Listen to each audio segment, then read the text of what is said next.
अब हम बात करते हैं फिनॉल की प्रॉपर्टीज से, ठीक। तो पहला एलिमेंट लिखा acidic nature of phenol. Acidic nature से मतलब हम बोलते हैं जो H+ आयन को लूज करता है वो क्या है, एसिडिक, मतलब OH, ये बॉन्ड ब्रेक हो रहा है। तो अगर H+ ये लूज कर देता है तो यहाँ पर हमें क्या मिलेगा, फिनॉक्साइड आयन बनता है। इसको बोलते हैं फिनॉल और इसको बोलते हैं फिनॉक्साइड आयन। तो ये जो फिनॉक्साइड आयन है ये आप देख सकते हो कि रेजोनेंस की वजह से, ठीक है, कॉन्जुगेशन की वजह से क्या होता है, हाईली अनस्टेबल होता है। इसलिए जो फिनॉल होता है वो एसिडिक नेचर शो करता है इजीली। तो यहाँ पर जो बात हो रही है इस OH बॉन्ड के ब्रेक होने से हो रही है। तो इसकी रिएक्शन मैंने Na से करा दी, सोडियम से, ठीक है। तो यहाँ पर क्या करेगा, O- के साथ ये Na+, ये इलेक्ट्रॉन लूज करेगा, उसको ये गेन करेगा हाइड्रोजन, और हाइड्रोजन गैस के फॉर्म में निकल जाएगा। यहाँ पर बात करें तो ये Na+ और OH-, तो यहाँ से क्या होगा, ये एक तरीके से पार्शियल नेगेटिव और ये पार्शियल पॉजिटिव। तो ये H+ के फॉर्म में निकलेगा और इस O पे क्या आएगा, माइनस आएगा, जैसे कि ऊपर मैंने बताया। तो यहाँ पे Na+ और H2 निकल जाएगा। इसी तरीके से Na+ है और NH2- है, तो NH2 के साथ ये हाइड्रोजन कंबाइन होकर NH3 बना लेगा और यहाँ Na+ के फॉर्म में ये आयन लग जाएगा, ठीक है। सेम यहाँ पे भी OH के साथ H लग जाएगा तो क्या बना लेगा, H2O बना लेगा। इसी तरीके से अगर ग्रिग्नार्ड के साथ रिएक्शन कराएंगे तो ग्रिग्नार्ड में R के ऊपर क्या होता है, माइनस होता है, और MgCl पे क्या होता है, प्लस चार्ज होता है। तो O पे माइनस है तो R तो जाएगा नहीं, उसके साथ क्या जाएगा, MgCl जाएगा। तो ये तो बनाया इसने आयन, और R के साथ वो जो H निकला कंबाइन होके एल्केन बना लेगा। इसी तरीके से CH2N2, ठीक है, कार्बिन के अंदर रिएक्शन हमने पढ़ी थी। अगर ये कार्बन 14 होता तो ये यहाँ पर इंसर्ट हो जाता ऑक्सीजन और हाइड्रोजन के बीच में, ठीक है। ऑलरेडी हम ये कार्बिन वाले नाइट्रोजन कंटेनिंग कंपाउंड में हम बात कर चुके। इसी तरीके से सोडियम बाइकार्बोनेट से इसकी रिएक्शन कराओगे तो यहाँ पर आपको जो प्रोडक्ट है वो नहीं मिलेगा, ठीक है, क्योंकि ये भी एसिड है, ये भी एसिडिक की जैसे बिहेव करता है। तो ये कैसा है, स्ट्रॉन्ग एसिड है ये, ठीक है। तो ये स्ट्रॉन्ग होता तब रिएक्शन फॉरवर्ड जाती है, ये स्ट्रॉन्ग है इसलिए रिएक्शन फॉरवर्ड नहीं जाएगी और इसका कोई प्रोडक्ट नहीं मिलेगा, ठीक है। तो ऐसी ऑलरेडी हम GOC और पहले भी कई बार बात कर चुके हैं। Reaction strong acid to weak acid या strong base to weak base की तरफ मूव करती है, वीक टू स्ट्रॉन्ग नहीं करती है, ठीक है। तो इससे कोई प्रोडक्ट नहीं मिलेगा। एक्चुअली ये मतलब जो प्रोडक्ट इनका बनेगा वो स्ट्रॉन्ग एसिड मिलेगा, मतलब कार्बोनिक एसिड जो हमें मिलेगा, ठीक है। तो वो ध्यान रखना, यहाँ पर मतलब कार्बोनिक एसिड मिलता है H2CO3, Na+ यहाँ लगता है और H से कंबाइन होता है। तो जो H2CO3 बनता, ये जो H2CO3 बनता ये स्ट्रॉन्ग एसिड है जो कि इससे ज़्यादा स्ट्रॉन्ग होता है। तो ये पहला इसका एसिडिक नेचर है, तो ऐसी रिएक्शन आपको फिनॉल में देखने को मिल जाएगी। दूसरी टाइप की रिएक्शन है इलेक्ट्रोफिलिक एरोमेटिक सब्स्टिट्यूशन, जिसे हम डिटेल में ऑलरेडी बात कर चुके हैं, ठीक है। तो उसके मैं बस एग्जांपल से लिखूंगा, तो एक बार इसको आप कॉपी करें।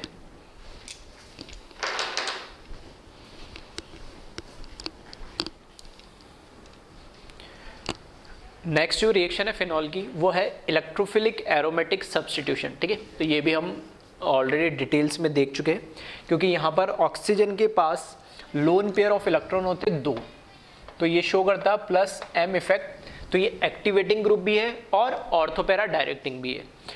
तो यहाँ बस ध्यान क्या रखना है, ब्रोमिनेशन अगर मैंने करा है, ब्रोमीन ऐड करा CH2 मतलब यहाँ पर है नॉन पोलर सॉल्वेंट, ठीक है।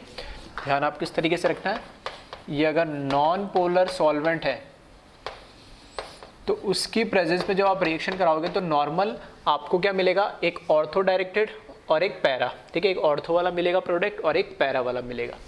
लेकिन सेम आपने ब्रोमिनेशन करा दिया, ठीक है, इलेक्ट्रोफिलिक एरोमेटिक सब्स्टिट्यूशन हुआ, लेकिन किसमें, पोलर सॉल्वेंट या वाटर में स्पेशली,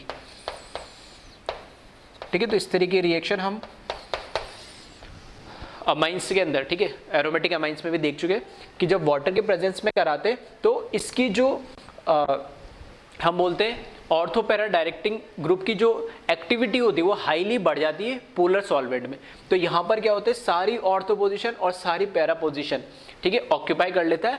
और ध्यान रखना, पोलर या स्पेशली वाटर के अंदर ऑर्थो और पैरा सारी पोजीशन पे लग जाएगा, और नॉन पोलर सॉल्वेंट होगा और कोई सॉल्वेंट होगा तो उस केस में ऑर्थो या फिर पैरा 2 प्रोडक्ट आपको मिलेंगे। इसको ब्रोमीन वाटर टेस्ट भी बोला जाता है, जो ये ब्रोमीन वाटर को क्या कर देता है, डीकलराइज कर देता है, ठीक है। तो इस तरीके भी आप इसको ध्यान रख सकते हैं। नेक्स्ट रिएक्शन, ये भी इंपॉर्टेंट है, फिनॉल के रिएक्शन फिर से डाइल्यूट HNO3 के साथ कराएंगे। तो हमें पता है कि डाइल्यूट HNO3 H2SO4 के प्रेजेंस में जब हम कराते हैं तो क्या होता है, नाइट्रेशन होता है, तो NO2 जुड़ जाता है। तो एक ऑर्थो पे मिलेगा, एक पैरा पे मिलेगा, ठीक है। इसमें थोड़ा ध्यान रखना कि यहाँ पर ये क्या होती है, हाइड्रोजन बॉन्डिंग होती है।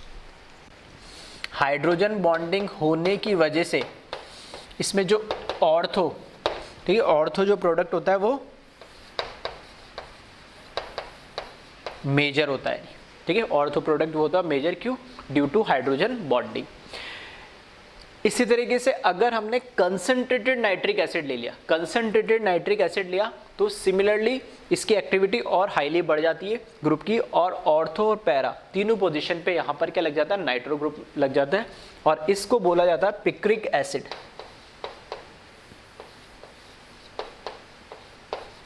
पिक्रिक एसिड बोला जाता है इसको, ठीक है। तो ये इंपॉर्टेंट रिएक्शंस है जिनको आप ध्यान रखें। नॉन पोलर सॉल्वेंट में नॉर्मल आपको ऑर्थो और पैरा सब्स्टिट्यूटेड मिलेगा, जबकि पोलर और स्पेशली वाटर के केस में ऑर्थो और पैरा तीनों पोजीशन पे मिल जाएगा।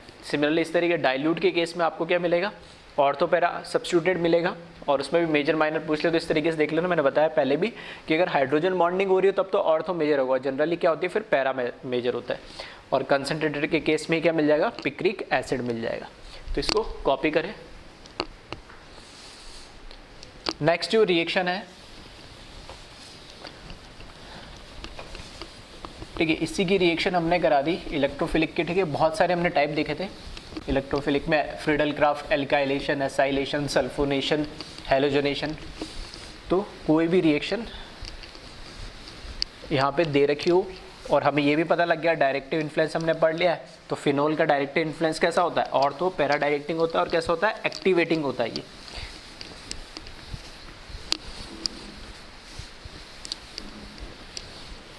तो नेक्स्ट रिएक्शन अगर मैं यहाँ पे करा दूँ इसकी, ठीक है, अगर for example Friedel craft alkylation मैंने करा दी, फ्रीडल क्राफ्ट एल्काइलेशन,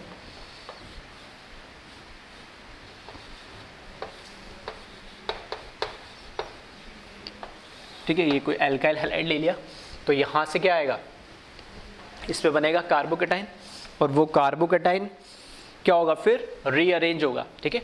यहाँ पे बनेगा कार्बोकेटाइन, और कार्बोकेटाइन रीअरेंज होकर इधर आएगा, और क्योंकि ऑर्थो पैरा डायरेक्टिंग है तो एक तो मिलेगा मुझे ऑर्थो पोजीशन पे, और एक मिलेगा मुझे पैरा पोजीशन पे।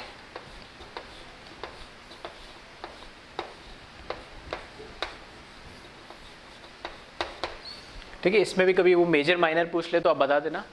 इस तरीके से क्राउडेड ग्रुप अगर है, या इधर कोई डोनेटिंग हो या ठीक है एक्टिवेटिंग या डीएक्टिवेटिंग हो, वो क्राउडेड हो, तो उसके रेस्पेक्ट में हमेशा ऑर्थो, ठीक है, माइनर मिलेगा, और ये मेजर मिलेगा। इसी तरीके से ये तो हुआ फ्रीडल क्राफ्ट एसाइलेशन एल्काइलेशन। अगर आपको एसाइलेशन दे रखा हो,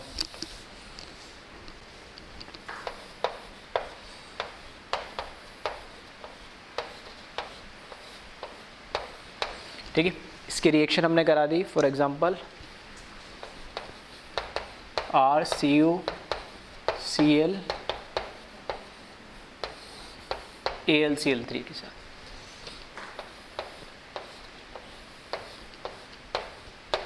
तो यहाँ पर OH, यहाँ पर C डबल बॉन्ड R, एक ऑर्थो सब्स्टिट्यूटेड मिलेगा और एक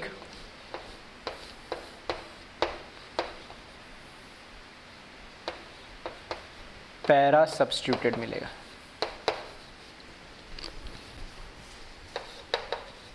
नेक्स्ट इसी तरीके से अगर हमने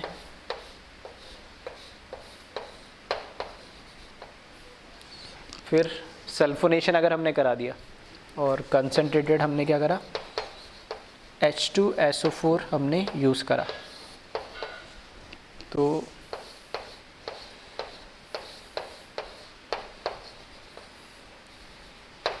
OH SO3H प्लस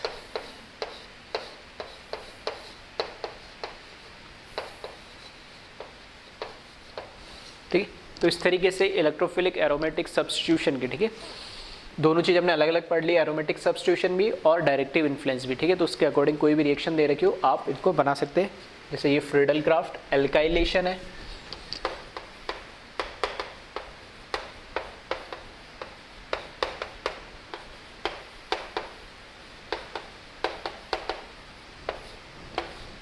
ये फ्रीडल क्राफ्ट एसाइलेशन है, ये सल्फोनेशन है, ठीक है। नाइट्रेशन उससे पहले देख चुके थे और ब्रोमिनेशन या हेलोजनेशन भी हम देख चुके, ठीक है। ऐसे तरीके से नाइट्रोसुएशन वगैरह भी दे रखे हो तो आप ये सब रिएक्शंस लिख सकते हैं, ठीक है। तो इसको कॉपी करें।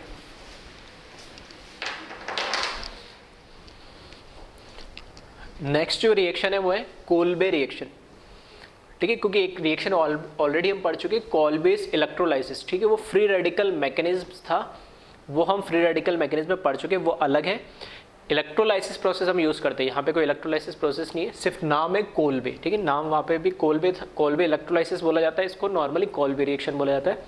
इसमें फिनॉल के रिएक्शन बेसिक मीडियम में CO2 के साथ करवाते हैं और फिर नेक्स्ट स्टेप में एसिडिक मीडियम में इसका हाइड्रोलाइसिस करा देंगे तो हमें, ठीक है, इससे अल्टीमेटली COH ग्रुप जुड़ने को मिलता है, ठीक है, कार्बोक्सिलिक ग्रुप, एक ऑर्थो पोजीशन पे और एक पैरा पे, क्योंकि वो एक्टिवेटिंग ऑर्थो पैरा डायरेक्टिंग है। यहाँ पे इसमें जो ऑर्थो पोजीशन पे है वो क्या हुआ है, मेजर बनता है। मेजर क्यों बनता है, क्योंकि यहाँ पर ये क्या हाइड्रोजन बॉन्डिंग आ जाती है, ठीक है, H बॉन्डिंग होती है, तो इस वजह से ये मेजर होता है और इसको बोला जाता है, कॉमन नेम है ऑर्थो सैलिसाइलिक एसिड और ये कहलाता है पैरा सैलिसाइलिक एसिड और ये मेजर होता है, ठीक है। और मेजर क्यों होता है, क्योंकि इसमें हाइड्रोजन बॉन्डिंग होती है तो ज़्यादा स्टेबल होता है। बनता कैसे ये, ठीक है, तो इसका मैकेनिज्म देख लेते हैं। जो बेस है यहाँ पे, बेस से हमें OH माइनस मिलता है, ये OH माइनस आयन जो है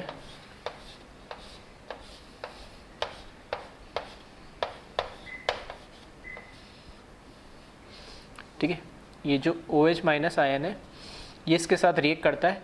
किस तरीके से रिएक्ट करता है कि ये जो बेस है OH माइनस है, ये फिनॉल हमने देखा था एसिडिक नेचर तो होता ही इसका, तो यहाँ से H प्लस एब्स्ट्रैक्ट कर लेता है इसका, H प्लस एब्स्ट्रैक्ट कर लेगा तो यहाँ से ये बन जाएगा OH माइनस और H प्लस H2 और यहाँ पे फिनॉक्साइड आयन बन जाता है। तो ऑक्सीजन पे नेगेटिव चार्ज और पाई पाई और पाई, फिर ये इसके रेजोनेटिंग स्ट्रक्चर बना लेगा,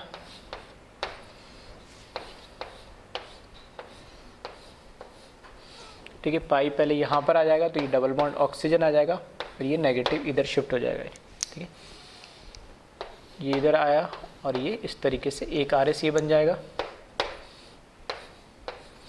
दूसरा RS इसका ये पाई में कन्वर्ट हो जाएगा लोन पेयर और ये लोन पेयर में ये पाई कन्वर्ट हो जाएगा। तो दूसरा रेजोनेटिंग स्ट्रक्चर इसका हम बनाएंगे।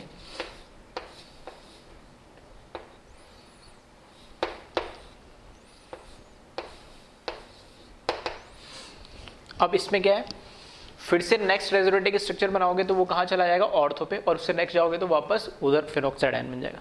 तो अल्टीमेटली एक ही फिनॉक्साइड, एक ही और एक ही, तो ये तो इससे बना ही है, ठीक है। अब पॉसिबिलिटी दो है कि ऑर्थो पोजीशन पे, ठीक है, ऑर्थो पोजीशन से CO2 के साथ रिएक्ट करे या पैरा पोजीशन से करे। ऑर्थो पोजीशन से करेगा तो हमें ऑर्थो सैलिसाइलिक एसिड मिल जाएगा और पैरा से करेगा तो पैरा सैलिसाइलिक एसिड बनेगा, ठीक है। तो दोनों में से मैं सिर्फ एक ही बता रहा हूँ, ठीक है, स्पेस नहीं है इतना, तो दूसरे से चाहो तो आप खुद लिख लेना। तो फॉर एग्जाम्पल मैं इसे ऑर्थो के लिए बता देता हूँ। तो इसमें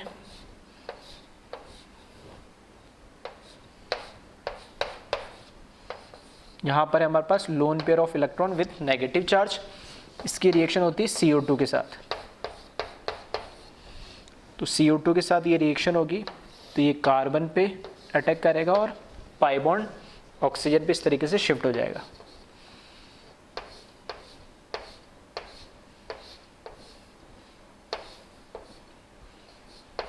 यहाँ पे डबल बॉन्डेड ऑक्सीजन और एक हाइड्रोजन यहाँ पर क्या है पहले से लगा हुआ होगा, ठीक है। उस हाइड्रोजन को मैंने बनाया यहाँ पर C से, ये तो डबल बॉन्ड O, ठीक है। इस डबल बॉन्ड O को मैंने ऐसे दिखाया और एक जो पाई लोन पेयर के फॉर्म में कन्वर्ट हो गया, ठीक है, तो ये माइनस हो गया।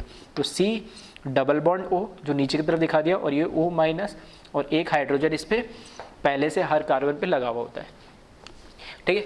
तो वहाँ से कॉन्जुगेशन एरोमेटिसिटी थी वो ब्रेक हो गई, नॉन एरोमेटिक में कन्वर्ट हुआ, ठीक है। तो यही इसका RDS स्टेप होगा। और नेक्स्ट स्टेप में क्या करेगा, ये फिर से एरोमेसिटी गेन करने के लिए जो कार्बन हाइड्रोजन बॉन्ड है ये किस में पाई में कन्वर्ट होगा और ये जो पाई है किस में लोन पेयर में कन्वर्ट होगा। तो यहाँ से क्या निकलेगा, H+ निकलेगा। तो नेक्स्ट स्टेप में जो H+ होगा वो यहाँ पे ऑक्सीजन पे माइनस होगा, वही गेन कर लेगा। तो मैं उसको इसी स्टेप में दिखा दे रहा हूँ। उसी हाइड्रोजन को ये क्या करेगा, ये ऑक्सीजन गेन कर लेगा। तो अल्टीमेटली आपको देखने को कैसे मिलेगा, मतलब कार्बन हाइड्रोजन बॉन्ड सबसे पहले ब्रेक होगा, फिर से बता रहा हूँ, ठीक है। 2 स्टेप को मैं एक साथ लिख दे रहा हूँ। कार्बन हाइड्रोजन बॉन्ड ब्रेक होगा, ये सिग्मा कार्बन हाइड्रोजन के बीच में सिग्मा वो पाई में कन्वर्ट होगा, पाई में कन्वर्ट होगा तो यहाँ पे ऑक्सीजन पे आ जाएगा लोन पेयर और H+ इसमें निकल जाएगा। फिर वो H+ है वो O- है वो उसको गेन कर लेगा। तो इस तरीके से आपको ये प्रोडक्ट देखने को मिलेगा।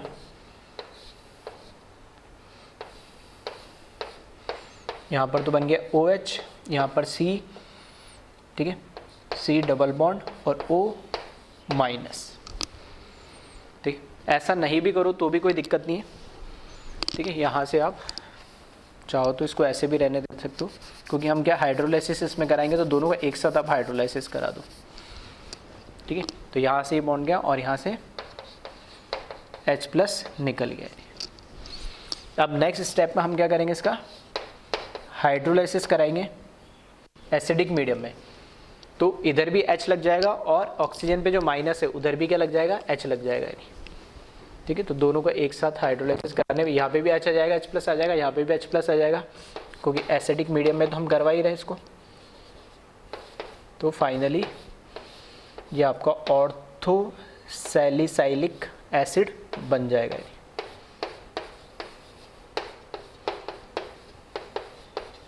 ठीक है। तो जैसे मैंने ऑर्थो के साथ रिएक्शन कराई है, सेम ऐसे ही रिएक्शन किसके साथ हो जाएगी, पैरा फॉर्म के साथ रिएक्शन हो जाएगी। तो ये आपको प्रोडक्ट मिल जाएंगे और इस रिएक्शन को बोलते हैं कॉल्बे रिएक्शन। ये हमें सैलिसाइलिक और ऑर्थो या पैरा सैलिसाइलिक एसिड बनाने के लिए काम आता है।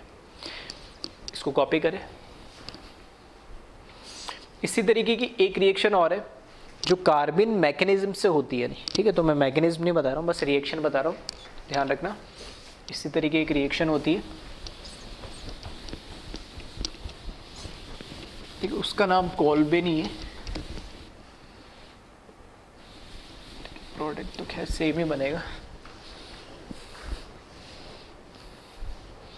ठीक है। तो इसमें क्या होता है, CCl4 से रिएक्शन करा दो इसके पहले तो, ठीक है। इसी तरीके की रिएक्शन होती है carbene mechanism in the presence of NOH base के साथ, ठीक है। CCl4 के साथ रिएक्शन करा दो इन द प्रेजेंस ऑफ बेस, तो प्रोडक्ट तो आपको सेम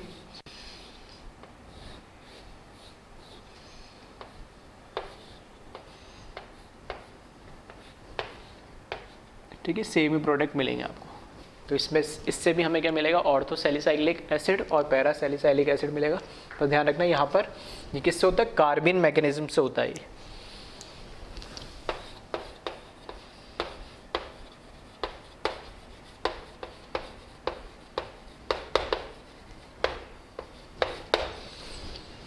ठीक है, तो इसको भी ध्यान रखना इन केस कभी पूछ ले तो। इसी तरीके से हमें सब्स्टिट्यूटेड फिनॉल के अंदर, ठीक है, कार्बोक्सिलिक एसिड मिल सकता है। इसी तरीके से हमें कौन, एल्डिहाइड भी मिल जाएगा, ठीक है। और एल्डिहाइड वाली रिएक्शन भी हम ऑलरेडी पढ़ चुके हैं, वो भी कार्बिन मैकेनिज्म से पढ़ी थी हमने, और उसका नाम था रीमर टाइमन रिएक्शन, ठीक है। राइमर टाइमन रिएक्शन थी। जो कार्बन मैकेनिज्म से, ठीक है, फिनॉल के ऊपर क्या होता है, एल्डिहाइड ऐड हो जाता है। ये भी मैकेनिज्म हम ऑलरेडी देख चुके हैं डिटेल में।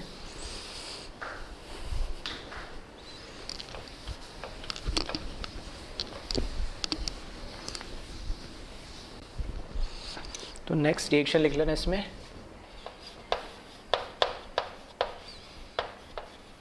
ठीक है, राइमर टाइमन रिएक्शन।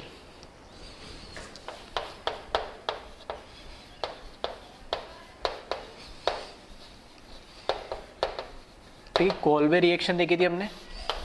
कोल्बे के बाद उसी टाइप की रिएक्शन है, इसमें भी सैलिसाइलिक एसिड मिलता है हमें, लेकिन रिएजेंट चेंज हो जाता है। नेक्स्ट है राइमर टाइमन रिएक्शन। इसका तो मैकेनिज्म ऑलरेडी देख चुके। तो इसमें फिनॉल की रिएक्शन, ठीक है, इसमें फिनॉल की रिएक्शन आप क्लोरोफॉर्म इन बेसिक मीडियम करा दोगे, ठीक है, क्लोरोफॉर्म के साथ बेसिक मीडियम में करा दोगे। तो यहाँ पर आपको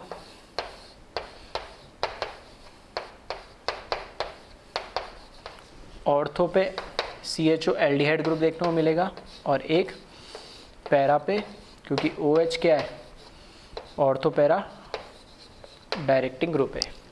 इसको बोलते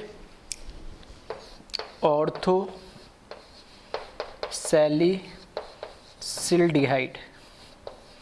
ठीक है, कॉमन नेम याद रखना। जैसे एक ऑर्थो सैलिसाइलिक एसिड होता है, उसी तरीके से ये ऑर्थो सैलिसिल्डिहाइड होता है, और वो हो जाएगा पैरा सैलिसिल्डिहाइड।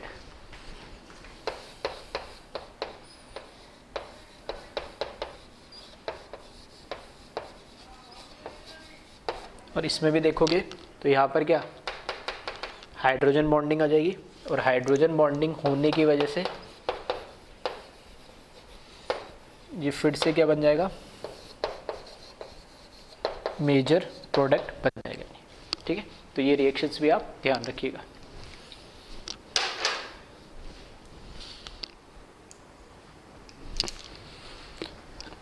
नेक्स्ट जो रिएक्शन है वो है बेकेलाइट का फॉर्मेशन कैसे होता है, ठीक है। तो बेकेलाइट आपने सुना होगा, जितने भी हमारे घर में इलेक्ट्रिकल स्विचेस होते हैं, ठीक है, वो बेकेलाइट के बने हुए होते हैं। वो एक पॉलीमर होता है, और वो पॉलीमर बनता है फिनॉल प्लस ये क्या बना रखा है, HCHO फॉर्मल्डिहाइड, ठीक है। तो फिनॉल प्लस फॉर्मल्डिहाइड से जो मुझे प्रोडक्ट मिल रहे हैं उसका मैं क्या कर दूं, पॉलीमराइज कर दूं, ठीक है। एक ऑर्थो प्रोडक्ट मिल रहा है, एक पैरा प्रोडक्ट मिल रहा है, और ये आपस में पॉलीमराइज होकर 3D स्ट्रक्चर बनाते हैं, ठीक है। 3D स्ट्रक्चर बनाते हैं जिसको हम क्या बोलते हैं, बेकेलाइट बोलते हैं, ठीक है। कैसे बना है उसको हम देखते हैं। तो पहले हम ये बात करेंगे ऑर्थो और पैरा कैसे बना, ठीक है, उससे बाद में हम पॉलीमराइज करा के उसको देखेंगे। तो इसमें क्या होता है, एसिडिक मीडियम में जब हम रिएक्शन करवा रहे हैं इसकी,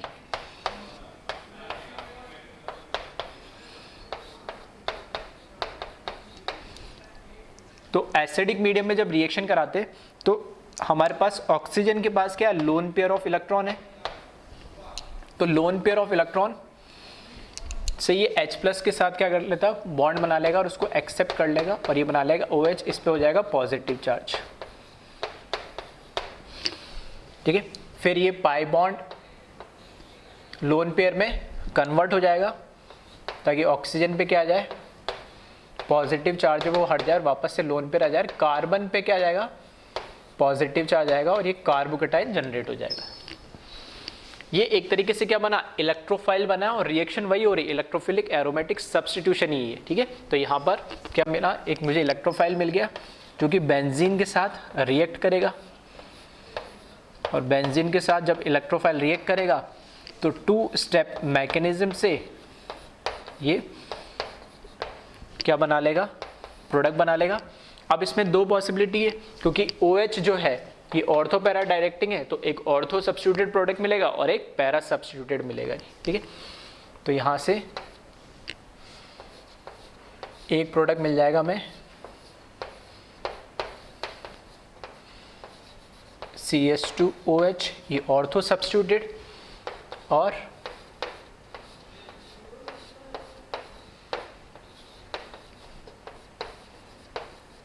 ये पैरा सब्स्टिट्यूटेड। तो अल्टीमेटली रिएक्शन हो क्या रही है, इलेक्ट्रोफिलिक एरोमेटिक सब्स्टिट्यूशन ही रिएक्शन हो रही है यहाँ पे। अब ये तो हमने बना लिया इसके प्रोडक्ट जो पॉलीमराइज होते हैं, यानी अब ये पॉलीमराइज किस तरीके से होते हैं इसको हमें देखना है नहीं, ठीक है। तो एक बार मैं ऑर्थो से बता देता हूँ, ठीक है, और एक बार पैरा से भी बता दूंगा तो एक आइडिया लगेगा, ठीक है। पहले चलो मैं ऑर्थो वाला ले लेता हूँ। तो एसिडिक मीडियम तो ये है ही, तो एसिडिक मीडियम में क्या होता है, CH2OH, ऑक्सीजन के पास क्या लोन पेयर है, एसिडिक मीडियम में ये प्रोटोनेट हो जाएगा और ये बनाएगा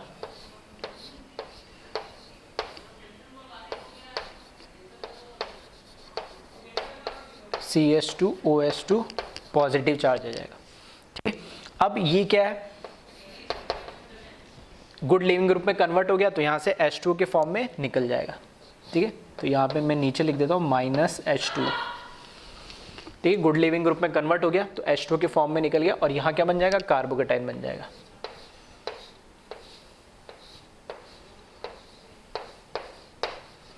तो ये हो जाएगा CH2 पॉजिटिव चार्ज, सही है, ये बना कार्बोकेटाइन। अब ये जो कार्बोकेटाइन जनरेट हुआ ये अनरिएक्टेड जो अभी जो हमारा प्रोडक्ट बना है उसके ऐसे दूसरे मॉलिक्यूल के साथ क्या हो जाएगा, कंबाइन हो जाएगा। अब ये एक तरीके से फिर से क्या जनरेट हो गया, इलेक्ट्रोफाइल, ठीक है। ध्यान रखना ये इलेक्ट्रोफिलिक एरोमेटिक सब्स्टिट्यूशन हो रही, तो ये एक तरीके से हमारा इलेक्ट्रोफाइल बना था तो हमारा ये प्रोडक्ट बना, ठीक है। अब ये फिर से एसिडिक मीडियम में रिएक्ट करके फिर से इसने क्या करा, ये इलेक्ट्रोफाइल फिर से रीजनरेट हो गया एक नया। अब ये इलेक्ट्रोफाइल इस ऐसे ही एक मॉलिक्यूल के साथ जो अभी तक प्रोटोनेट होके उसमें कार्बोकेटाइन नहीं बना, इसके साथ रिएक्ट कर जाएगा तो ये कंबाइन होके और फिर से इलेक्ट्रोफिलिक एरोमेटिक सब्स्टिट्यूशन होगा, ठीक है। दोनों पॉसिबिलिटी है, ऐसा नहीं है, मैं इसमें बस बताने ही बता रहा हूँ, दोनों पॉसिबिलिटी है। ये कार्बोकेटाइन जो है इसके ऑर्थो पोजीशन पे भी रिएक्ट कर सकता है और इसके पैरा पोजीशन पे, तो अभी मैं बता रहा हूँ ऑर्थो पे। तो ठीक है, यहाँ मैं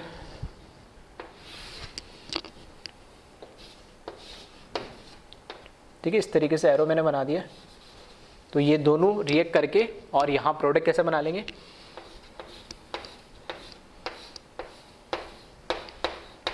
ये बनाया मैंने OH, इन दोनों के बीच में आ जाएगा ये CH2 और अभी मैंने माना कि ऑर्थो पे ही क्या कर रहा है, ये अटैक कर रहा और यहाँ क्या बना लेगा CH2OH आया, इस तरीके से कंबाइन हो गया। अब सुनना ध्यान से, मैं क्या कह रहा हूँ, ये बनाया इसने इलेक्ट्रोफिलिक एरोमेटिक सब्स्टिट्यूशन रिएक्शन हुई, ठीक है, और ये ऑर्थो और पैरा वाला बना लिया।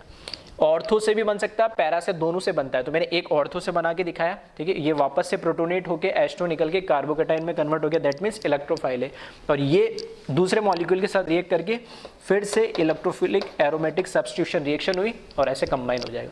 अब देखना, अब मैं फिर से यहाँ पे प्रोटोनेट होगा और यहाँ से H2 निकलेगा, ये कार्बोकेटाइन बनेगा और ये दूसरे मॉलिक्यूल के साथ फिर से कन्वर्ट होगा। तो ऐसा एक लीनियर चेन इसमें क्या हो जाएगा, ऐसे 1 2 3 हर एक 2 बेंजीन रिंग के बीच में एक CH2 मॉलिक्यूल मिलता जाएगा और ये चेन के फॉर्म में क्या होंगे, बनते चले जाएंगे। तो ये तो बनी एक लीनियर चेन।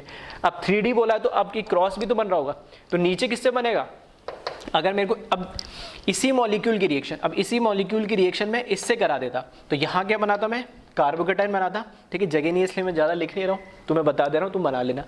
यहाँ पे क्या बनाता, कार्बोकेटाइन, और ये H2 की फॉर्म में निकलता और ये बनता मेरा इलेक्ट्रोफाइल, यहाँ पर आता पॉजिटिव चार्ज।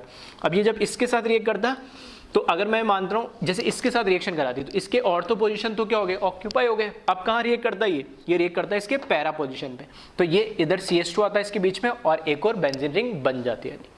आ रही मेरी बात समझ में? तो इस तरीके से ये पॉलीमराइज होता है, ठीक है, बनने के बाद ये पॉलीमराइज होके और ये 3D स्ट्रक्चर बना लेते हैं, ठीक है। तो एक बार कॉपी कर लो, एक बार मैं पैरा वाला भी बता देता हूँ आपको।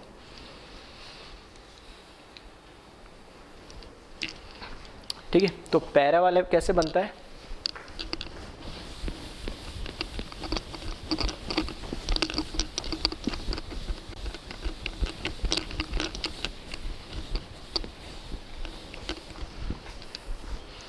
ठीक है। अब ये पैरा फॉर्म ले रहा हूं मैं, तो इसके साथ ये है OH, यहाँ पर है CH2OH और एसिडिक मीडियम में ये हो जाएगा प्रोटोनेट। प्रोटोनेट होने के बाद ये गुड लीविंग ग्रुप में क्या हो जाएगा, कन्वर्ट हो जाएगा। तो यहां से H2O निकल जाएगा और ये बना लेगा कार्बोकेटाइन।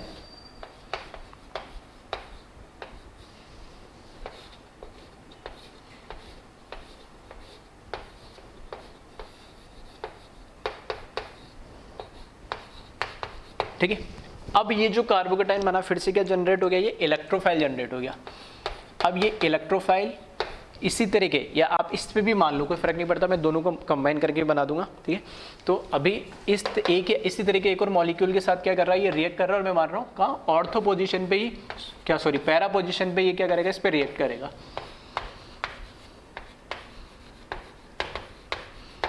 ठीक है, तो ये अटैक कर रहा है इसके पैरा पोजीशन पे, तो ये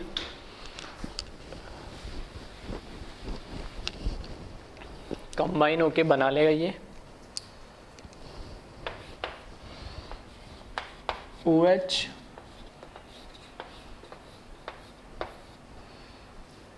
यहाँ से ये CS2OH, ये बनाया मैंने ये वाला मॉलिक्यूल, इसके नीचे आ जाएगा CS2 और इस CS2 से इसके नीचे एक और बेंजीन रिंग आ जाएगी इस तरीके से, और यहाँ पर आ जाएगा OH। ठीक है,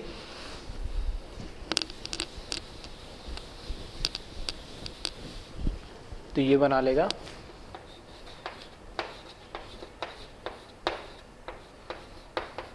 ठीक है, तो ये इस तरीके से पैरेलल ऊपर नीचे बढ़ती जाएगी रिएक्शन, और ये लेफ्ट राइट में इस तरीके से बढ़ती जाएगी।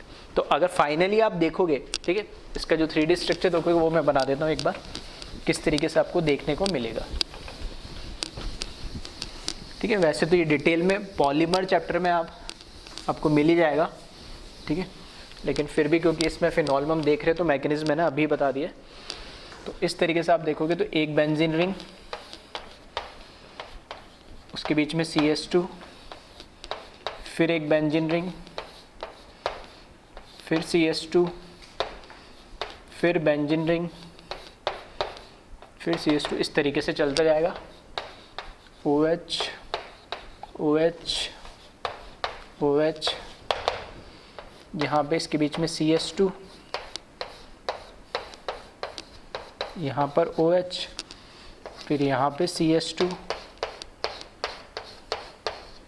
यहाँ पर OH, CS2,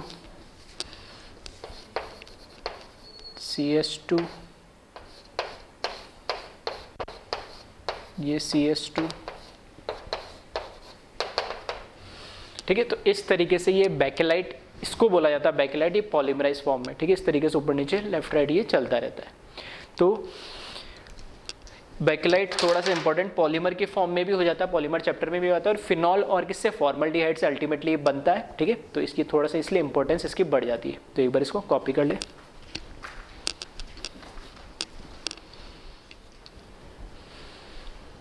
नेक्स्ट जो रिएक्शन है वो है फिनोल्फ्थेलिन। ठीक है, फिनोल्फ्थेलिन हमें पता है ये एक इंडिकेटर होता है। ठीक है, आयोनिक इक्विलिब्रियम में हम ऑलरेडी डिटेल में इसको पढ़ चुके हैं। ठीक है, इसकी क्या कैरेक्टरिस्टिक होती है, ये बनता कैसे है फिनोल्फ्थेलिन, इसको हम देख लेते हैं। तो ये भी फिनॉल से ही बनता है। तो 2 मोल हम फिनॉल के लिए और 1 मोल हम थैलिक एनहाइड्राइड का ले। ठीक है, थैलिक एनहाइड्राइड कैसे बनता है वो भी हम पहले देख चुके। तो ये दोनों जब रिएक्ट करते हैं तो ये जो कंपाउंड बनता है इसको हम बोलते हैं फिनोल्फ्थेलिन। तो दिखने में थोड़ा अजीब सा लगता है, लेकिन अगर आपको ये पता है, ठीक है, स्ट्रक्चर ध्यान रखने का तरीका क्या है, सिंपल सा है, ये पता होना चाहिए फिनॉल और थैलिक एनहाइड्राइड से बनता है। तो थैलिक एनहाइड्राइड में ये जो ऑक्सीजन है, इस ऑक्सीजन को हटा दो और ये जो 2 बॉन्ड है, इन दोनों बॉन्ड पे क्या करो, फिनॉल के पैरा पोजीशन से लगा दो इसको। देखना, इसको ऑक्सीजन को हटाया, अब 2 बॉन्ड है, तो एक बॉन्ड मैंने पैरा पोजीशन से ये फिनॉल कनेक्ट कर दिया और ये पैरा पोजीशन से फिनॉल कनेक्ट कर दिया, ये बन गया मेरा फिनोल्फ्थेलिन। ठीक है, तो डायरेक्टली आप इस तरीके से, अगर पूरा स्ट्रक्चर याद नहीं रहे तो ऐसे आप ध्यान रख सकते हो फिनॉल और थैलिक एनहाइड्राइड से। अब ये बनता कैसे, तो इसको हम देख लेते हैं। क्योंकि रिएक्शन जो होती है ये भी एसिडिक मीडियम में ही होती है। तो हमारे पास जो थैलिक एनहाइड्राइड है, थैलिक एनहाइड्राइड एसिडिक मीडियम में क्या हो जाता है, ये प्रोटोनेट हो जाता है। प्रोटोनेट होने से यहाँ पर क्या होगा,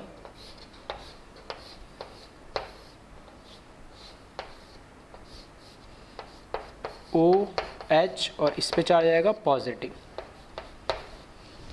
इस पॉजिटिव चार्ज को हटाने के लिए यहाँ से पाई बॉन्ड ऑक्सीजन पे शिफ्ट होगा और वहाँ पे कार्बोकेटाइन जनरेट हो जाएगा।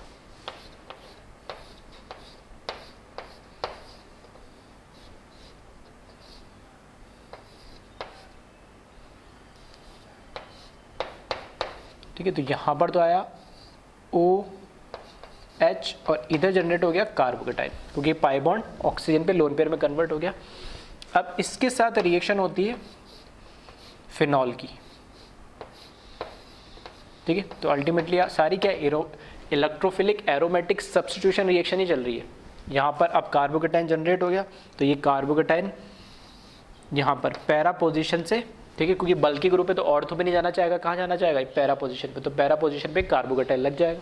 तो इसको हम कैसे बनाएंगे, ठीक है, तो वापस से इलेक्ट्रोफिलिक एरोमेटिक सब्स्टिट्यूशन रिएक्शन ही है। तो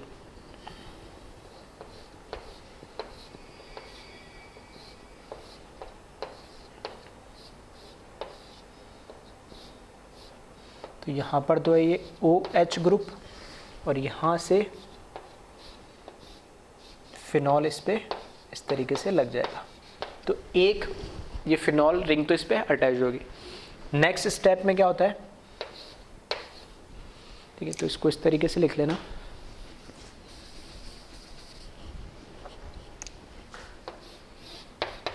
तो यहाँ पे इलेक्ट्रोफिलिक एरोमेटिक सब्स्टिट्यूशन हुआ।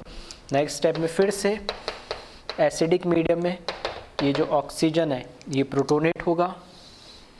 प्रोटोनेट होने के बाद, ठीक है, H2 के फॉर्म में ये निकल जाएगा।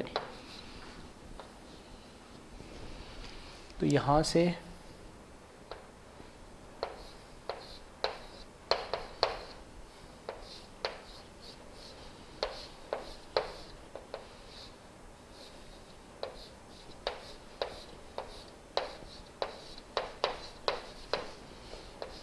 ठीक है, तो ये हो जाएगा OH2 प्लस और ये नेक्स्ट स्टेप में क्या होगा, ये डीप्रोटोनेट हो जाएगा और यहाँ से -H2, ठीक है, H2 के फॉर्म में निकल जाएगा और ये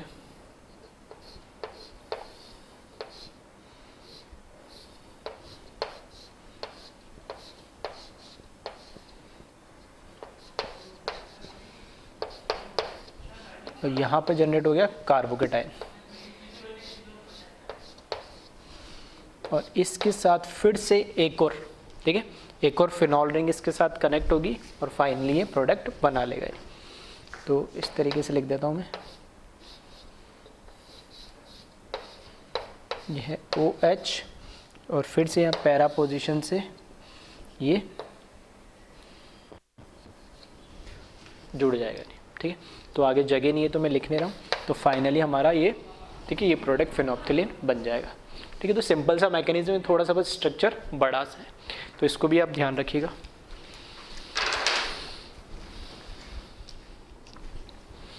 नेक्स्ट जो रिएक्शन है फिनॉल डेरिवेटिव की वो है इप्सो सब्स्टिट्यूशन। ठीक है, तो थोड़ा सा अजीब सा नाम है इप्सो सब्स्टिट्यूशन। इसमें होता क्या है कि जो फिनॉल OH है इसके रेस्पेक्ट में कार्बोक्सिलिक पैरा पोजीशन पे हो या ऑर्थो पोजीशन पे हो, सेम प्रोडक्ट मिलेगा आपको। सिमिलरली ये भले कार्बोक्सिलिक एसिड हो या सल्फोनिक एसिड हो, ठीक है, चार तरह के कुछ भी रिएक्टेंट हो सकता है। पहला OH के रेस्पेक्ट में COH para group para position पे भी हो सकता है और ये ऑर्थो पोजीशन पे भी हो सकता है। इसी तरीके से यहाँ पे SO3H भी हो सकता है और ऑर्थो पोजीशन पे भी हो सकता है। इन सब की रिएक्शन बेसिक मीडियम में ब्रोमीन से कराओगे और देन वाटर से हाइड्रोलाइसिस कर दोगे इसका, तो आपको, ठीक है, 2,4,6 ट्राइब्रोमो फिनॉल, ठीक है, 2,4,6 ट्राइब्रोमो फिनॉल आपको प्रोडक्ट मिलेगा तीनों पोजीशन पे, दोनों ऑर्थो और पैरा पोजीशन पे ब्रोमीन आ जाएगा। तो इसमें, ठीक है, मैकेनिज्म एज सच इंपॉर्टेंट नहीं है, लेकिन फिर भी बता दे रहा हूँ किस तरीके से रिएक्शन हो रही है, क्योंकि इंपॉर्टेंट है कि COH ग्रुप कहाँ चला गया, ठीक है, कैसे निकला मैं बता देता हूँ। बाकी अल्टीमेटली आपको डायरेक्ट ध्यान रखना है इसमें कि इस तरीके की रिएक्शन जिसमें ऑर्थो या पैरा पे COH हो OH के रेस्पेक्ट में, या SO3HO सल्फोनिक ग्रुप हो, तो आपको ये ट्राइब्रोमो वाला प्रोडक्ट मिलेगा फिनोल का।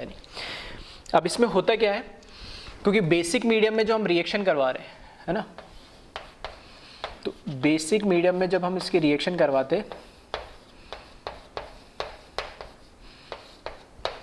तो फिनॉल का H+ आयन जो एसिडिक होता है उसको ये बेस ले लेता है और फिनॉक्साइड आयन टाइप बना देता है ये।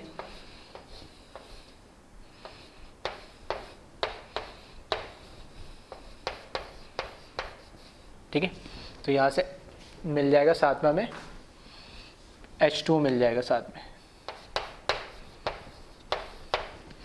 अब ये जो फिनॉक्साइड आयन है, ठीक है, तो हमें पता ही कॉन्जुगेशन के थ्रू कहाँ पर आएगा, ऑर्थो पोजीशन पर आएगा और पैरा पोजीशन पर आएगा। तो ब्रोमीन की जब रिएक्शन करवाएंगे तो ऑर्थो पोजीशन को तो सब्स्टिट्यूट कर ही देगा। कैसे करता है, ब्रोमीन जब इसके रेस्पेक्ट में आएगा तो यहाँ पे जैसे नेगेटिव चार्ज आया, ठीक है, फॉर एग्जांपल मैंने इसका एक RS बना देता हूँ, मैं इसका एक RS बनाऊंगा,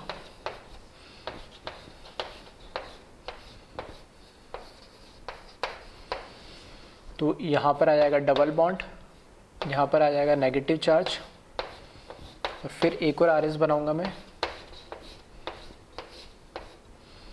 तो ये डबल बॉन्ड ऑक्सीजन यहाँ COOH और इधर नेगेटिव चार्ज ये, तो इसी तरीके से वापस घूम के इधर भी आ जाएगा।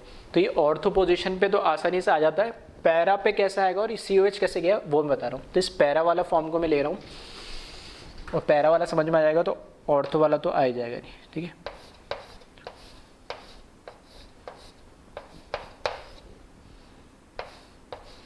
COOH ग्रुप को मैं इस तरीके से लेकर रहा हूँ, C डबल बॉन्ड O और H, और यहाँ पे है नेगेटिव चार्ज।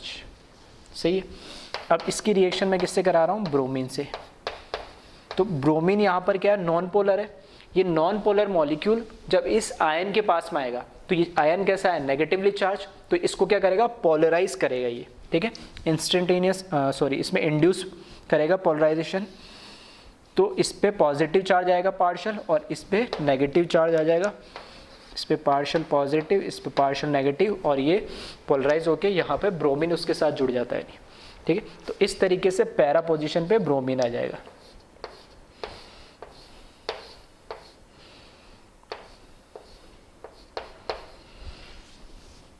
तो ये तो हुआ C डबल बॉन्ड OH और यहाँ पर आया ब्रोमीन। जब बेसिक मीडियम हमारे पास इसमें है ही, तो ये बेसिक मीडियम क्या करता है, यहाँ से H+ भी इसका निकाल लेगा, क्योंकि ये भी तो क्या एसिड ही है। ठीक है, तो खैर फर्स्ट स्टेप पे निकल जाता है, यहाँ से स्पेस से भी निकाल लेगा, यहाँ से स्पेस से भी निकाल लेगा। अभी चलो मैंने एक स्टेप एक्स्ट्रा लिख दिया, और क्योंकि एसिडिक हाइड्रोजन है वो तो निकलेगा ही।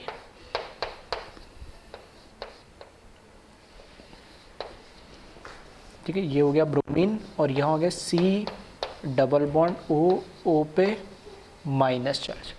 अब देखना ध्यान से क्या होता है, जो ऑक्सीजन पे नेगेटिव चार्ज है, जो ऑक्सीजन पे नेगेटिव चार्ज है, ये कार्बन और ऑक्सीजन के बीच में क्या करता है, पाई बॉन्ड बना लेता है।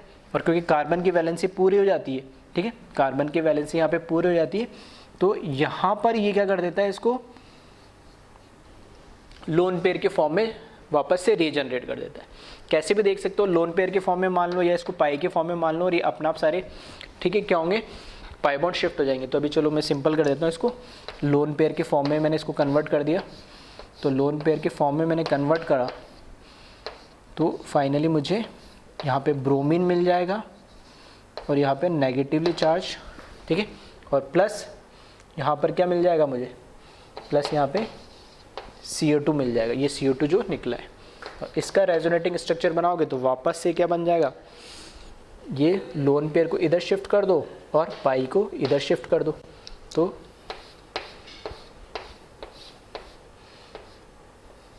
यहाँ पे ब्रोमीन, यहाँ पे पाई, यहाँ पे नेगेटिव चार्ज, और यहाँ पे डबल बॉन्डेड ऑक्सीजन। तो जैसे पैरा पोजीशन पे ही पोलराइज हुआ, इसी तरीके से ऑर्थो पोजीशन पे भी ब्रोमीन एक बार इस साइड ऐड हो जाएगा, एक बार इस साइड ऐड हो जाएगा। ठीक है, और लास्ट स्टेप में जब ये पूरा कॉन्जुगेटेड हो जाएगा, कॉन्जुगेटेड हो जाएगा तो यहाँ पे O माइनस आएगा, तो वाटर से जब रिएक्शन कराएंगे तो वहाँ पे H प्लस लग जाएगा, तो फाइनली मुझे ये प्रोडक्ट मिल जाएगा। तो ठीक है, थोड़ा एक आइडिया दे दिया मैंने रिएक्शन होती कैसी है। ठीक है, एक्चुअल में रिएक्शन में हो क्या रहा है अल्टीमेटली कि COH ग्रुप गया कहाँ है। ठीक है, थोड़ा सा डाउट ये रहता है ये ग्रुप कैसे, चलो ये तो लग गया, ऑर्थो पैरा डायरेक्टिव होता तो ये तो लग गया, लेकिन यहाँ से COH ग्रुप कैसे गया, तो वो मैंने एक आइडिया बताया कि किस तरीके से COH ग्रुप इसमें से निकल जाता है। ठीक है, तो इसको एक बार कॉपी कर ले। और इन जनरल इसी रिएक्शन के, ठीक है, अलग अलग फॉर्म लिखे हुए हो सकते हैं, तो मैं बता रहा हूँ इप्सो सब्स्टिट्यूशन के, एक बार इसको कॉपी कर ले वीडियो पॉज करके। ठीक है, सेम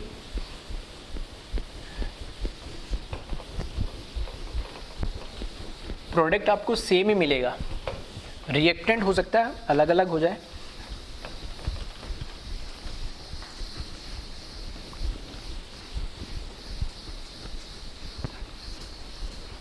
ठीक है, तो किस तरीके से आपको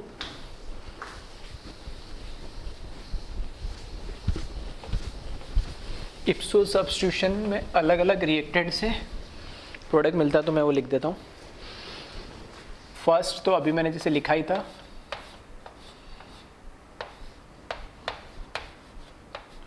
हो सकता है ये COH ऑर्थो पोजीशन पे तो भी कोई फर्क नहीं पड़ता है, हो सकता है ये COOH पैरा पोजीशन पे हो, या COOH के अलावा SO3H सल्फोनिक ग्रुप हो ऑर्थो या पैरा पोजीशन पे, जैसे मैं बता चुका हूँ स्टार्टिंग में। तो यहाँ ध्यान रखना, जब जैसे इस केस में CO2 के फॉर्म में निकला है, ये किसके फॉर्म में निकलेगा, SO3 के गैस। ठीक है, तो यहाँ पे भी CO2 गैस निकलेगी और यहाँ पे भी क्या, SO3 गैस निकलेगी। ठीक है, सेम मैकेनिज्म ही, इसमें भी एसिडिक हाइड्रोजन है वो निकल जाएगा, पाई को डोनेट करेगा वो, ठीक है, पाई में कन्वर्ट कर देगा लोन पेयर को। तो इन सभी के अंदर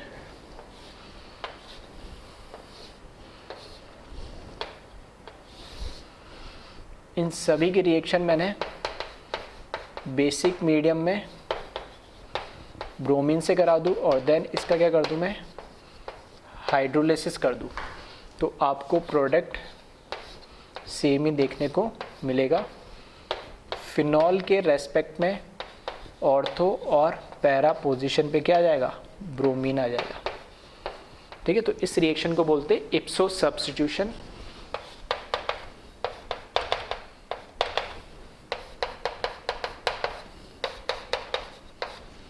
ठीक है, तो इस रिएक्शन को भी आप थोड़ा ध्यान रखें। ठीक है, मैकेनिज्म मैंने बता दिया, चाहो तो डायरेक्ट ध्यान रख सको तो बहुत बढ़िया।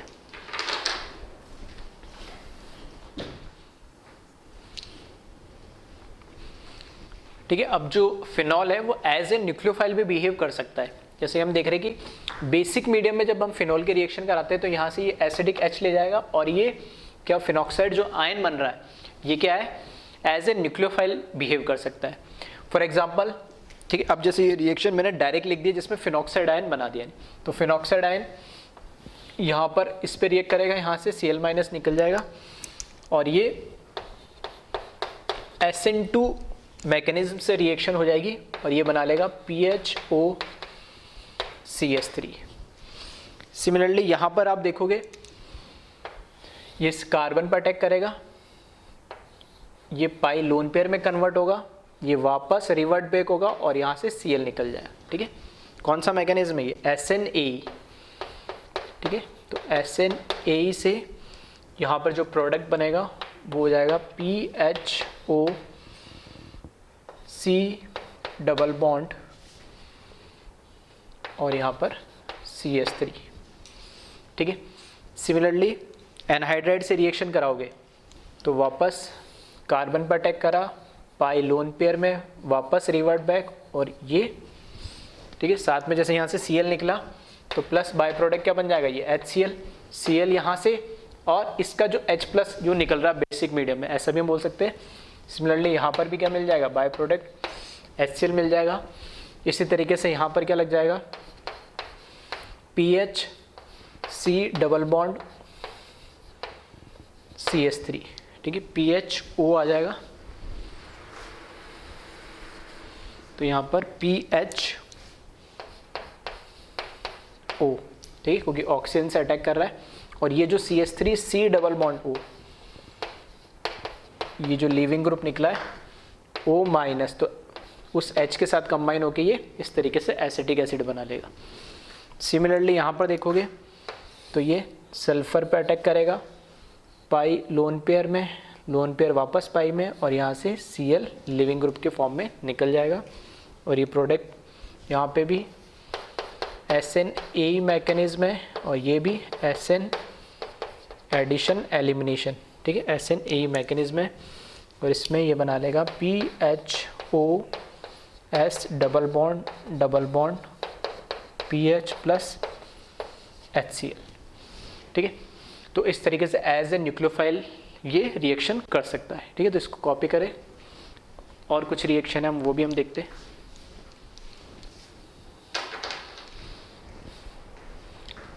अब ये जो रिएक्शन से ये डाईहाइड्रोक्सी, मतलब 2 OH ग्रुप अगर लगे हुए हो बेंजीन रिंग पे, ठीक है, तो जैसे ऑर्थो पोजीशन पे हो, दोनों मतलब पास पास पे हो, तो हम इसको बोलते हैं कैटेकॉल, ठीक है, कॉमन नेम है कैटेकॉल। तो इसकी रिएक्शन बेस के प्रेजेंस में और CH2Cl2 से रिएक्शन कराओगे, ठीक है। तो इस तरह का आपको कंपाउंड मिल जाएगा। कैसे बनाए कंपाउंड, ठीक है, तो इसको थोड़ा सा देख लेते हैं।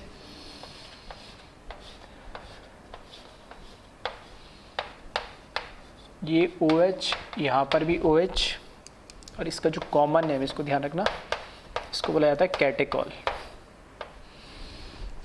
जब बेसिक मीडियम में इसकी रिएक्शन कराएंगे तो 2 OH माइनस आयन ले लिया मैंने, तो इससे भी H+ ले लेगा और इससे भी H+ ले लेगा, तो ये बना लेगा 2 मोल ऑफ H2 प्लस यहाँ पर मुझे मिल जाएगा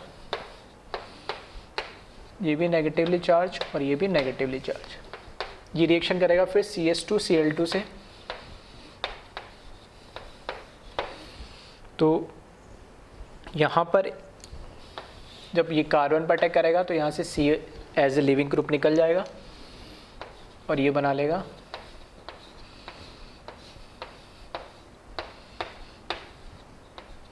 ऑक्सीजन, इससे लग गया CH2 ग्रुप और यहाँ पर लग गया Cl। फिर नेक्स्ट स्टेप में फिर से ये ऑक्सीजन माइनस पे अटैक करेगा और यहाँ से फिर से Cl निकल जाएगा और फाइनली ये ऑक्सीजन, यहाँ पे ऑक्सीजन और ये CH2 हमारा प्रोडक्ट बन जाएगा। ये एक Cl माइनस यहाँ से निकला है, एक Cl माइनस यहाँ से निकला, वो इसके साथ कंबाइन होकर जो H+ यहाँ से निकले 2HCl बना लेंगे। इसी में अगर थोड़ा सा अगर हम चेंज कर दें, अगर इसकी रिएक्शन मैं करा देता हूँ, यहाँ पर मैंने लगाया OH बेसिक मीडियम में रिएक्शन करवाएगी और यहाँ पर C इस तरीके से लिख देता हूँ, C double bond O Cl2। तो एक्चुअल में हो क्या रहा, 2 Cl निकलने यहाँ से, तो वो 2 Cl यहाँ आ गए। अब H2 की जगह डबल बॉन्ड O दे दिया मैंने, तो जो प्रोडक्ट होगा मुझे इस तरीके से मिल जाएगा oxygen oxygen C double bond O, ये ठीक है। तो इस तरीके से थोड़ा बहुत चेंजेस करके वो प्रोडक्ट चेंज कर सकता है।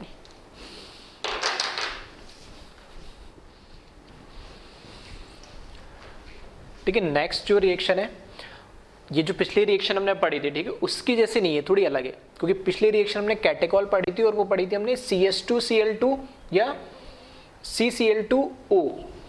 दैट मीन्स वहाँ पे 2 क्लोरीन थे, लेकिन यहाँ पर ये क्या 3 क्लोरीन है, ये क्लोरोफॉर्म हो गया, वो डाइक्लोरो था, ये ट्राइक्लोरो। तो ये जो रिएक्शन हो रही है, ऐसी रिएक्शन हमने पढ़ी थी कौन सी, राइमर टाइमन रिएक्शन, ये पढ़ी थी कार्बीन के अंदर। और अभी भी मैंने बताया था इलेक्ट्रोफिलिक एरोमेटिक सब्स्टिट्यूशन होता है राइमन टाइमन रिएक्शन, जिसमें OH के रेस्पेक्ट में CHO एल्डिहाइड लगता है। अब ये जो क्लोरोफॉर्म और बेसिक मीडियम में, जब क्लोरोफॉर्म से जब बेसिक मीडियम में रिएक्शन होती है, तो ये भी राइमर टाइमन रिएक्शन जैसे ही होती है। अब बस फर्क क्या आ गया कि वहां पे तो हम क्या देखते थे, OH के ग्रुप में, OH के रेस्पेक्ट में, क्योंकि OH कैसा है, ortho para directing activating group है, तो ऑर्थो पे भी मिल जाएगा आपको CHO एल्डिहाइड और पैरा पे मिल जाएगा, 2 प्रोडक्ट मिलते हैं। लेकिन यहाँ पे अब 2 OH ग्रुप लग गया नहीं, ठीक है, जिसका कॉमन नेम क्या है, ये कैटेकॉल बोला जाता है। तो इसके रेस्पेक्ट में देखना, इसके रेस्पेक्ट में ये ऑर्थो पोजिशन होगी, तो इसका प्रोडक्ट मिल जाएगा मुझे ठीक है, ये मिल गया जी। अब देखने में आपको ऐसा लग रहा है ये इसके रेस्पेक्ट में, लेकिन इसको मैं घुमा दूं, इसके रेस्पेक्ट में ये ऑर्थो बोलूँ या इसके रेस्पेक्ट में ऑर्थो बोलूँ, प्रोडक्ट तो मुझे सेम ही मिलेगा। तो एक तो प्रोडक्ट मिलेगा मुझे ये ऑर्थो, हाँ अब भले ही वो इसके लिए ऑर्थो है तो इसके लिए मेटा बन जाएगा, लेकिन ऑर्थो तो एक के लिए तो है, ठीक है। तो और दूसरा इसके रेस्पेक्ट में देखोगे मेटा और इसके रेस्पेक्ट में देखोगे मेटा, तो इसके रेस्पेक्ट में ये हो गया, सॉरी क्या बोल रहा हूँ, पैरा पोजीशन पे, ठीक है। इसके रेस्पेक्ट में ये पैरा है तो देखना इसके रेस्पेक्ट में ये हो गया पैरा। तो एक के रेस्पेक्ट में जब पैरा बनेगा तो दूसरे के रेस्पेक्ट में वो मेटा अपना बनेगा। तो अल्टीमेटली आप देखोगे तो प्रोडक्ट तो दो ही मिलेंगे, क्योंकि ऑक्सीजन दोनों सेम है, आइसोटोप्स नहीं है, ठीक है। तो देखना यहाँ पे इसके रेस्पेक्ट में ऑर्थो, तो इसके रेस्पेक्ट में ऑर्थो बोलो या इसको घुमा के इधर से बना, इधर से मैं प्रोडक्ट बना देता हूँ इसको हटा के, तो भी तो वो दोनों सेम ही प्रोडक्ट बनेंगे। ऐसे में इसके रेस्पेक्ट में पैरा बना दूँ, ठीक है, जैसे मैंने ये बना दिया, या फिर इसके रेस्पेक्ट में यहाँ पे पैरा बना दूँ तो भी वो प्रोडक्ट क्या मिलेगा, ऐसा सेम ही मिलेगा, ठीक है। चाहो तो बना के देख लेना। तो प्रोडक्ट अल्टीमेटली बनने के दो ही है। इसी तरीके से अगर ये आपस में एक दूसरे में इसके रेस्पेक्ट में मेटा पोजीशन पे लगा हुआ तो इसको कैटेगोल बोलते हैं, ठीक है। तो ऐसे मत बोलना ऑर्थो कैटेगोल, ये मेटा कैटेगोल, ये नहीं, अलग अलग कॉमन नेम है। ये कैटेगोल बोला जाता है जब दोनों एक दूसरे के रेस्पेक्ट में मेटा पोजीशन पर हो, तो इसको बोलते हैं रेजोरकिनॉल बोलते हैं इसको, ठीक है, रेजोरकिनॉल। और जब इसकी रिएक्शन कराओगे तो देखना ये ऑर्थो पैरा डायरेक्टिंग है, तो इसके रेस्पेक्ट में भी ये ऑर्थो, इसके रेस्पेक्ट में भी ये ऑर्थो, ये भी इसका ऑर्थो है, ये भी इसका ऑर्थो है। लेकिन ये वाला जो है ऑर्थो, ये कैसा होगा, हाईली एक्टिवेटेड होगा ये, ठीक है। इसलिए यहाँ पर एक ही तरह का प्रोडक्ट मिलता है। तो यहाँ पर आपको देखोगे तो एक प्रोडक्ट मिलता है दोनों के रेस्पेक्ट में जो ऑर्थो पोजीशन है। इसी तरीके से दोनों एक दूसरे के अपोजिट लगाओ या पैरा पोजीशन पे लगाओ तो उसको हम बोलते हैं क्विनॉल, ठीक है, कॉमन नेम इसका क्विनॉल। और क्योंकि इसके रेस्पेक्ट में दोनों कहीं भी ऑर्थो लगा लो, इसके रेस्पेक्ट में कहीं भी ऑर्थो लगा लो, तो इधर ऑर्थो लगा लो एक कंपाउंड में या किसी में इधर लगा लो, किसी में लगा लो, ये एक ही कंपाउंड मिलेगा CHO, ठीक है। इधर लगाओ या इधर लगाओ, इधर लगाओ, लगाना एक ही है। तो इसमें दो तरह के प्रोडक्ट मिलेंगे, बाकी दोनों में क्या मिलेगा, एक एक प्रोडक्ट मिलेगा। इसी तरीके से दो बेंजीन रिंग, और ये इस बेंजीन रिंग से जो दोनों का कॉमन कार्बन होता है, इसकी ये पोजीशन कहलाती है अल्फा, ये कहलाती है बीटा। तो बीटा पे लगाते इसको बोलते हैं बीटा नेप्थोल, ठीक है। इस बीटा नेप्थोल में ये हाईली एक्टिवेटेड होता है, ये वाला पॉइंट अल्फा पॉइंट, तो यहाँ पर ये CHO ग्रुप लग जाता है, ठीक है। तो इस तरीके से आपको डाइहाइड्रोक्सी वाली रिएक्शन में, ठीक है, ये रिएक्शन अलग है। फिर मैं बोल रहा हूँ ये रायमंड-टाइमन रिएक्शन जैसी है, ठीक है, रायमंड-टाइमन रिएक्शन ही मानो इसको। और इससे पहले वाली रिएक्शन थी उसका मैकेनिज्म मैंने बता दिया, वो रिएक्शन अलग थी, यानी, ठीक है। तो इसको कॉपी करें।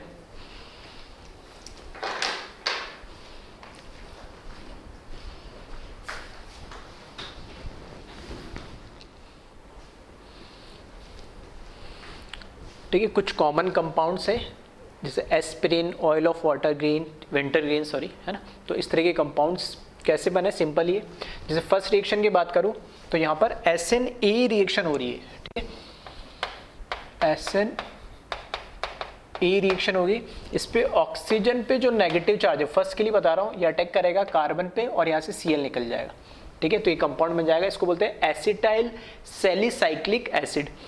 यहाँ पे जो एसिटिक एसिड है इस पे रिएक्शन नहीं होगी, कहाँ, इस पे रिएक्शन होगी फिनॉल वाले H पे, यानी, ठीक है। तो ये तो बनेगा इस केस में एसिटाइल सैलिसाइक्लिक एसिड, और इसका कॉमन नेम होता है एस्पिरिन।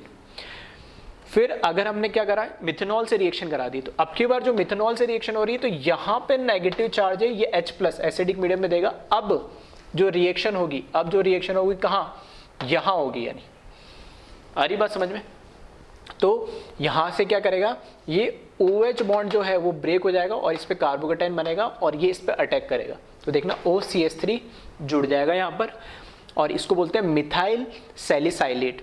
इस OH पे कोई इम्पैक्ट नहीं होता है, ये क्या करेगा, यहाँ से CH3O- इस कार्बन पर अटैक करेगा, ठीक है। वापस से आप बोल सकते हैं SNA रिएक्शन हो रही है, ठीक है। इससे इस कार्बन पर अटैक करेगा, यहाँ से OH निकल जाएगा। CH3 की जगह अगर मैं क्या लगा दूँ, PH लगा दूँ, सेम रिएक्शन होगी, यहाँ पर भी क्या होगा, PHO- होगा, और वापस से यहाँ पर SNA रिएक्शन होगी, एडिशन एलिमिनेशन, और इसको फिनाइल की जगह, मिथाइल की जगह यहाँ पे क्या नाम आ जाएगा, फिनाइल। ये है मिथाइल सैलिसाइलेट, क्योंकि इधर CH3 है और इधर PH आ गया, तो ये फिनाइल सैलिसाइलेट, और इसका कॉमन नेम होता है सेलोल। इसका कॉमन नेम है ऑयल ऑफ विंटर ग्रीन, ठीक है। तो इस तरह की कुछ रिएक्शन है, मैकेनिज्म वगैरह सिंपल है, लेकिन ये इस तरह के नाम आपको थोड़े से याद होने चाहिए, कई बार हो सकता है पूछे जा सकते हैं। फिर कुछ इंपॉर्टेंट रिएक्शन है जो अलग से लिखी मैंने, वापस से यहाँ देखेंगे तो यहाँ पर न्यूक्लियोफाइल जैसे ये बिहेव करेगा, ठीक है। बेसिक मीडियम में ये क्या करेगा, H+ ले जाएगा, ये न्यूक्लियोफाइल जैसे बिहेव करेगा, और इस सल्फेट पे नेगेटिव चार्ज है तो ये मिथाइल पे क्या चार्ज होगा, पॉजिटिव, तो CH3 जाके इस पे लग जाएगा, OCH3 बन जाएगा और ये क्या हो जाएगा, एनिसोल। ठीक है, सिंपल रिएक्शन है। बेसिक मीडियम में H+ निकाल लिया तो phenoxide ion as a nucleophile इसके साथ रिएक्शन करेगा, तो ये सल्फेट को की नेगेटिव होगा तो ये पॉजिटिव है, तो O के साथ CH3 लग जाएगा और ये बना लेगा, ठीक है, OCH3 ईथर टाइप जो बनाता है ये, ठीक है, तो इसको बोलते हैं हम कॉमन नेम में एनिसोल। फिर ये रिएक्शन में इंपॉर्टेंट है, फिनॉल की रिएक्शन जब FeCl3 के साथ कराओगे तो यहाँ पर फिर से, ठीक है, O- के फॉर्म में ये क्या करेगा, ये सेंट्रल एटम कहलाता है आयरन, इसको क्या करेगा, इसके वैकेंट ऑर्बिटल में से 6 फिनॉक्साइड आयन क्या करेंगे, अपने लोन पे डोनेट करेंगे और ये एक कॉम्प्लेक्स कोऑर्डिनेट कंपाउंड बना लेगा। ठीक है, FeOPH6 इस पे 6 नेगेटिव है तो इस पे बाहर -3 आ जाएगा क्योंकि इसका +3 ऑक्सीडेशन स्टेट है, और इस कंपाउंड का जो कलर होता है वो वायलेट कलर होता है। तो ये एक तरीके से मैं बोल सकता हूँ टेस्ट ऑफ फिनॉल भी है। ठीक है, फिनॉल को अगर मैं फिनॉल की रिएक्शन FeCl3 के साथ करा रहा हूँ और मुझे वायलेट कलर का कोई कॉम्प्लेक्स या कंपाउंड मिल रहा है, दैट मीन्स वो फिनॉल ही है। फिर ये रिएक्शन कई बार पूछी जा चुकी है, पूछी भी जा सकती है नीट जेईई दोनों में। जब फिनॉल का जिंक डस्ट के साथ रिएक्शन कराते तो यहाँ पर क्या होता है, रिडक्शन होता है।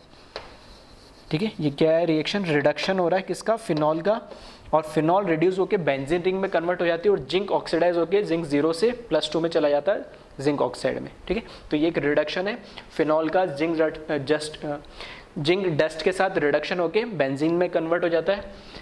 फिनॉल FeCl3 के साथ कंबाइन होकर कॉम्प्लेक्स बनाती है जिसका वायलेट कलर है, और इसी तरीके से एनिसोल ये बना लेती है। ठीक है, तो ये कुछ इंपॉर्टेंट रिएक्शंस है, और बाकी NCERT को एक बार आप अच्छे से पढ़ लें, स्पेशली उसमें जो कंपाउंड्स दे रखे वो, और जो वहाँ पर हमें रिएक्शंस दे रखी है, ठीक है, नेम रिएक्शन हो, ये आइदर मैकेनिज्म हो या और कोई उनकी जो फिजिकल केमिकल प्रॉपर्टीज है, NCERT को अच्छे से पढ़ लें।